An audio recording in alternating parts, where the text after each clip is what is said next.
नमस्कार. महान रायटर आणि वेस्टर्न फिलॉसॉफर ॲलन वॉट्स म्हणतात की dying should be one of the great events of life. अर्थात मृत्यू ही जीवनातील महान घटनांपैकी एक असावी.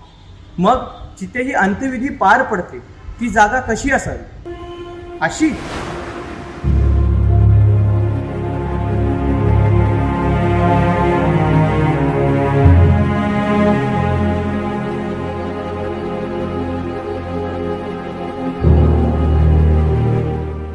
नाही ना.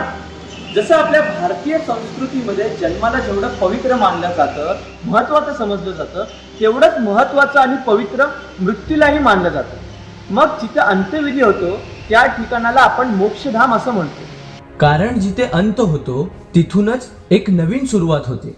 अंत अस्ति प्रारंभ. आणि